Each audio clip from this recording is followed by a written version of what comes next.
अगर तुम सुनना ही चाहते हो तो सुनो। मेरा पहला वर अयोध्या के सिंहासन पर अब तुम नहीं, मेरा पुत्र भरत बैठेगा।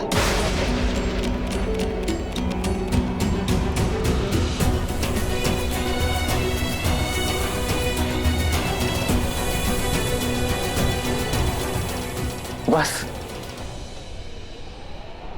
इतनी सी बात मां,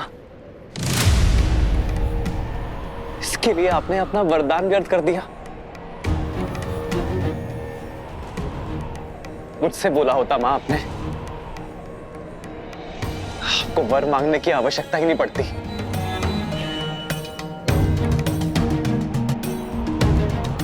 मेरा भरत राजा बने, ऐसे किसी को क्या आपत्ति हो सकती है मां? भरत जैसा न्यायप्रिय और परोपकारी राजा पाकर अयोध्या धन्य हो जाएगी मां। अब दूसरा वर बताइए मां।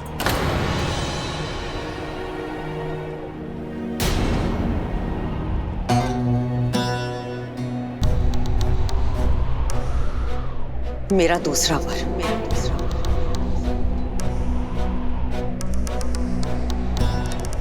तुम शीघ्र अतिशीघ्र अयोध्या छोड़कर 14 वर्षों के लिए वनवास चले जाओ।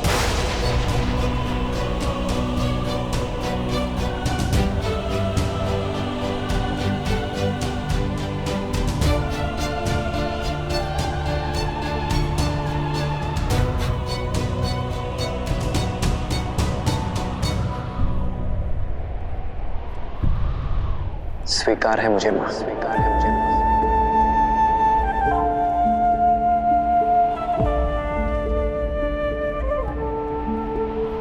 हाँ, थोड़ा कष्ट होगा।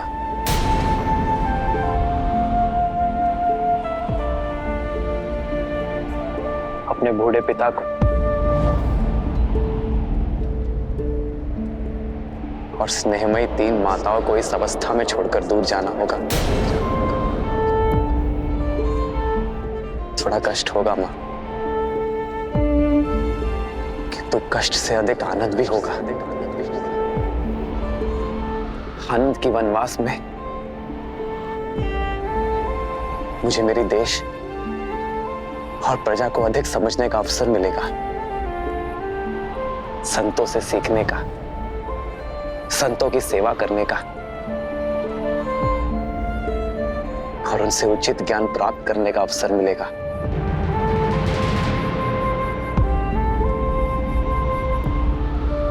अपने पिता के वचनों का मान रखने का गर्व मिलेगा।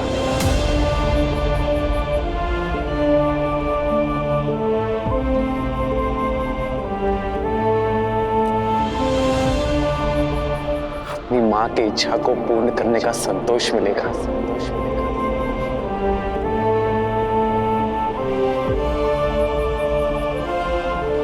मेरे भरत को राजपथ और मुझे ज्ञानपथ मिलेगा मां।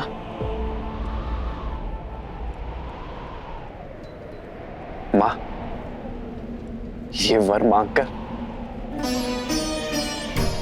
आपने इस राम की झोली में आनंद और सुख भर दिया है मां।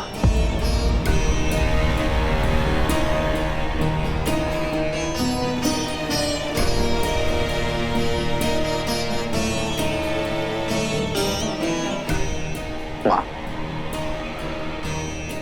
आपका ये पुत्र आपकी इच्छा और पिताश्री के वचन दोनों को अवश्य पूर्ण करेगा।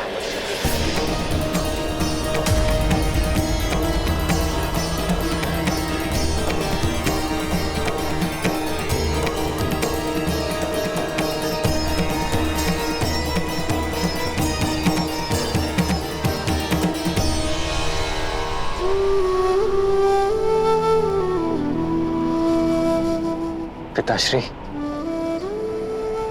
बस इतनी सी बात पर व्यथित हो गए आप।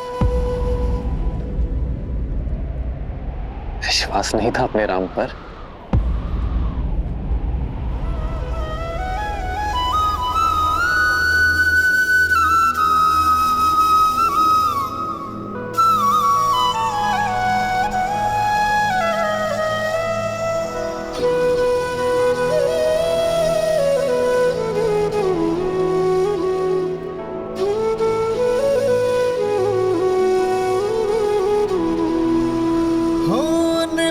कर विनती शिव को पुकारे, कृपा करो प्रभु कष्ट न तारे।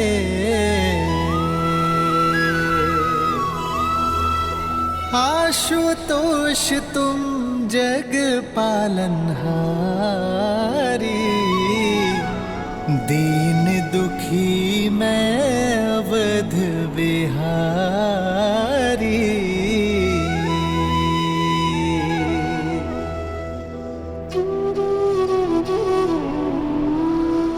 प्रसन्न हो जाइए पिताश्री, आपके राम को महाराजा हरिश्चंद्र और भगीरथ के मार्ग पर चलने का सौभाग्य मिला है। मैं धर्म यात्रा पर प्रस्थान करने जा रहा हूं पिताश्री। अपने नेत्रों पर इन अश्रुओं के साथ नहीं, अपने मुख पर गर्व के साथ अनुमति दीजिए पिताश्री।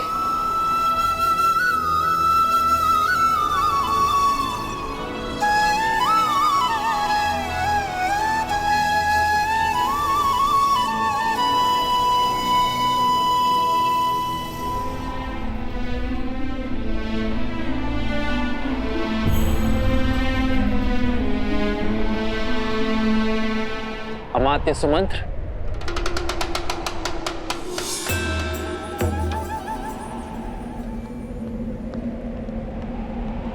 जी कुमार। पिताश्री का स्वास्थ्य ठीक नहीं है, ये किसी को ज्ञात नहीं होना चाहिए। आप इसी क्षण राजसभा जाए और मेरा एक संदेश सभी को दें।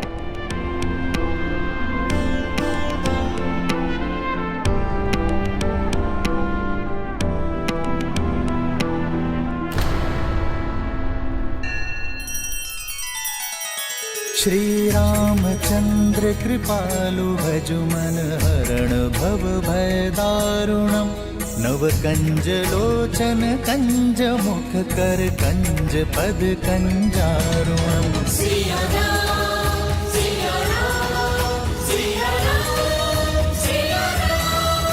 आदर्श और मर्यादा की है ये कथा महापावनम, काट मद श्री से मिला दे श्रीमद् रामायणम, श्रीमद् रामायणम।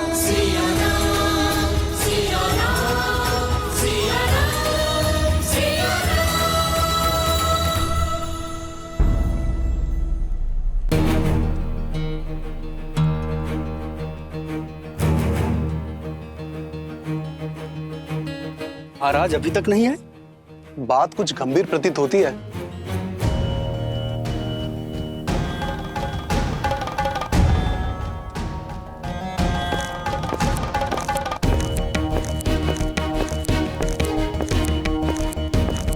राम आ गया।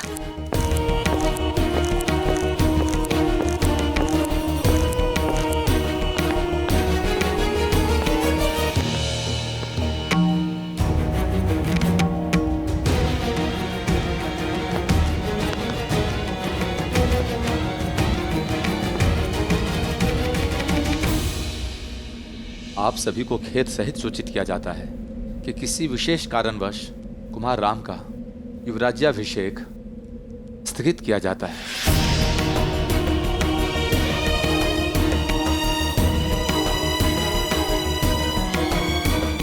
अचानक ऐसा क्या हो गया? ऐसी क्या बात है जो हम सबसे छुपाई जा रही है?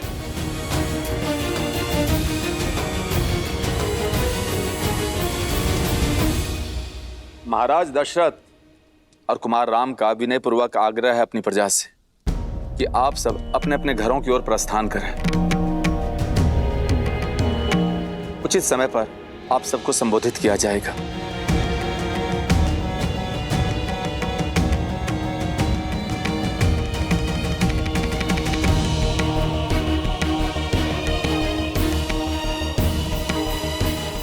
सुमंत्र जी, क्या बात है? सब ठीक तो है ना? क्यों बुलाया राम को महाराज ने? क्या हुआ है वहां? आप मौन क्यों हैं? सत्य बताइए सुमंत। कुमार राम महाराज के साथ ही हैं। उन्होंने आप सबसे निश्चिंत रहने के लिए कहा है। मैं स्वयं उनसे मिलकर आती हूँ। जी माँ, चलिए। ठहरिए।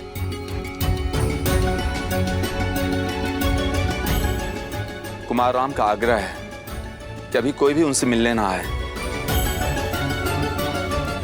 कुछ समय में वे स्वयं आकर आप सबसे बात करेंगे,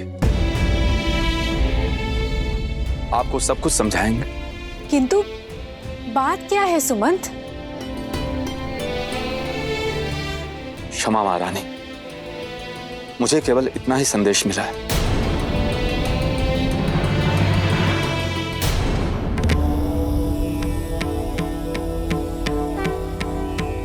क्या सोच रही हैं देवी? यही महादेव कि जीवन ऐसा क्यों है। मनुष्य जब सुख और आनंद के शिखर पर होता है तब दुख और विपदा की खाई इसके सामने क्यों आ जाती है? जीवन है, इसीलिए ऐसा है। हृदय की प्रत्येक धड़कन के पश्चात एक विराम आता है। प्रत्येक श्वास के पश्चात निश्वास आती है। श्रीमद् रामायण भी संसार को यही समझाती है कि यदि व्यक्ति के जीवन में कोई आपदा आती है तो वो साथ में दो अवसर भी प्रदान करती है। हार जाओ या पार जाओ। यूं समझ लीजिए देवी कि कई बार जीवन यात्रा में व्यक्ति के समक्ष मानो संकटों का एक बड़ा सा पर्वत आ खड़ा होता है।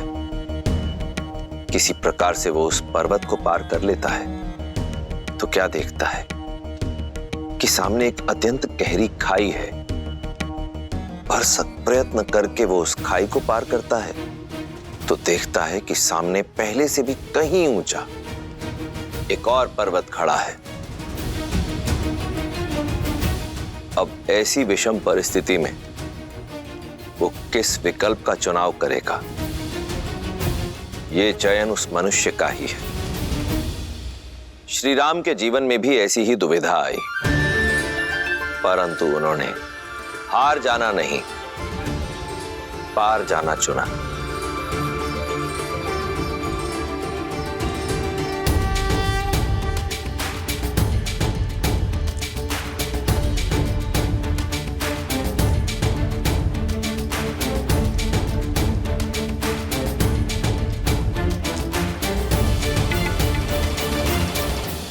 ना जाने किसकी कुदृष्टि लग गई। इतने उत्साहित थे हम कुमार राम के युवराज अभिषेक के लिए। कुदृष्टि लगी तो है, उतर भी जाएगी। देखना, शीघ्र ही कुमार राम के सिर पर अयोध्या का मुकुट होगा। कितनी झूठी आशाएं बांध रही हो। अरे अयोध्या का मुकुट तो क्या, अयोध्या के मिट्टी का कण भी नहीं मिलेगा तुम्हारे राम को। शुभ अवसर पर कैसी बातें कर रही हो मंत्रा काकी? हाँ, लगता है वृद्धावस्था में आपकी बुद्धि खेल रही है आपके साथ। मेरी बुद्धि नहीं खेल रही है, बल्कि ये सब मेरी बुद्धि का रचा हुआ है। राम नाम जपने वाली कैकेयी के मन में पुत्र मोह जगाया है मैंने। महाराज से अपने दोनों वचन मांगने के लिए विवश किया है। तुम सब देखना, अति शीघ्र मेरा भरत अयोध्या का पहले युवराज बनेगा और उसके बाद नरेश। और तुम्हारा वो राम है ना, वो बनेगा वनवासी। इतना बड़ा षड्यंत्र रचा तुमने। नरक में जाओगी तुम, नरक में जाओगी, नरक में जाओगी तुम, नरक में। हट! अयोध्या की प्रसन्नता को निराशा में बदल दिया है तुमने। निराशा नहीं, ये तो मेरे वर्षों की आशा है जो शीघ्र ही पूरी होगी। और अति शीघ्र भरत का सूर्य उगेगा और राम का सूर्य डूबेगा।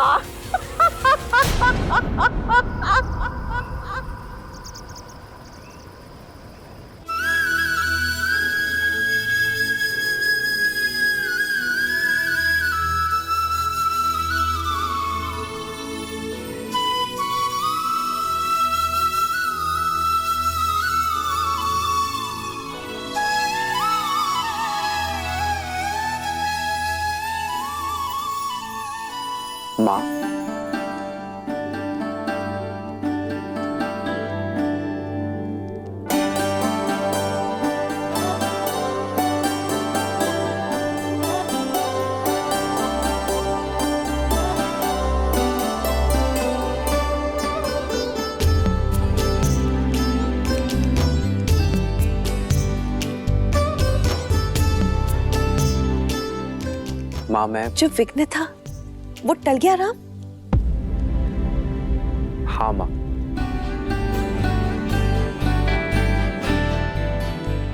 रघुवंश की मर्यादा पर आया विघ्न टल गया है।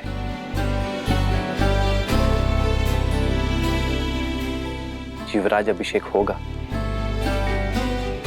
आपके पुत्र का ही होगा माँ,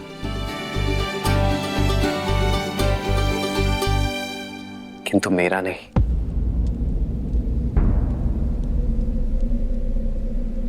मेरे भाई भरत का होगा।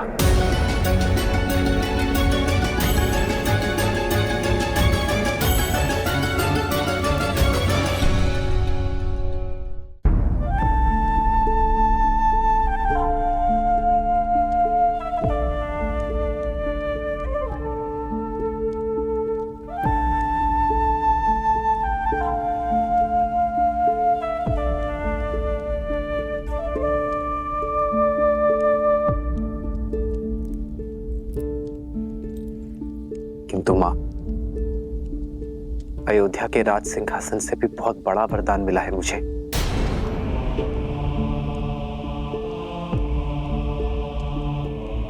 अपने पिताश्री के वचन को निभा सकने के योग्य बनने का वरदान।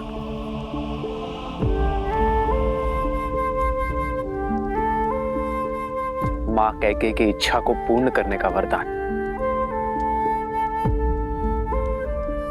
रघुकुल की रीत निभाने का वरदान। पितामह हरिश्चंद्र के पथ पर चलने का वरदान। और सबसे बड़ी बात मां, संतों की सेवा करने का वरदान। उनसे उचित ज्ञान और सीख पाने का वरदान। और ये वरदान क्या है आर्य?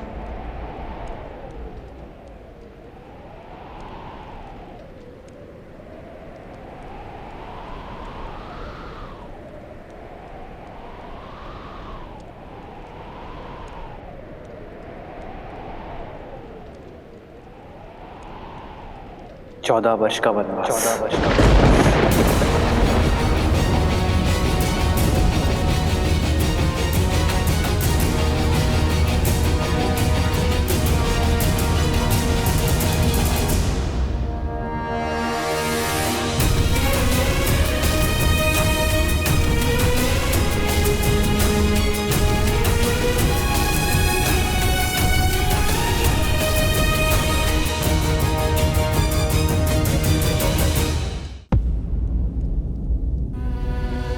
मां होने के नाते कैकेयी ने अपने पुत्र भरत का सोचा। ठीक है, लेकिन मेरे पुत्र के साथ अन्याय क्यों?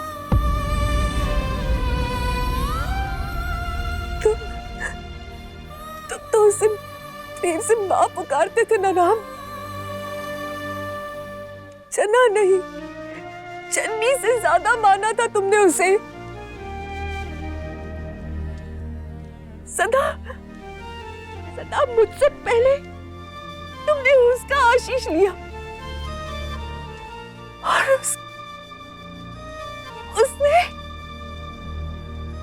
उसने ये अभिशाप दिया। इतिहास कभी क्षमा नहीं करेगा उसे, ना मैं कभी क्षमा करूंगी।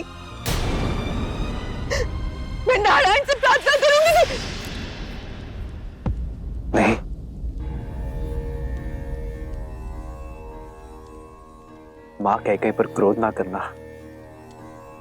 उन्होंने तो मुझे जीवन का उचित अर्थ सीखने का अवसर दिया है। माँ कैकेयी ने मुझे राज सिंहासन और राजनीति के चक्रव्यूह से मुक्त कर दिया है। माँ,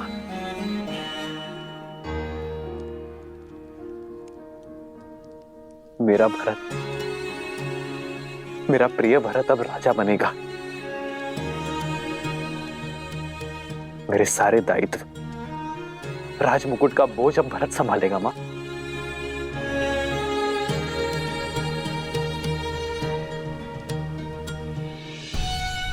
माँ कैकेयी आपसे छोटी है ना, आपसे कम संभाले ना।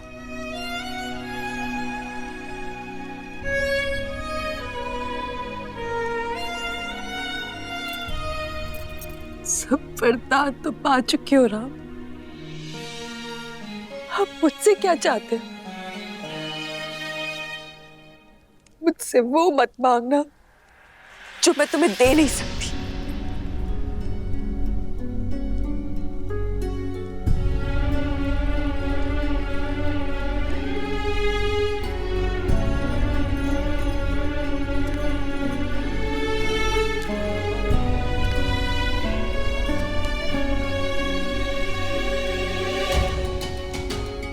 मैं वही मांगने आया हूं मां, जो आप मुझे नहीं देना चाहते।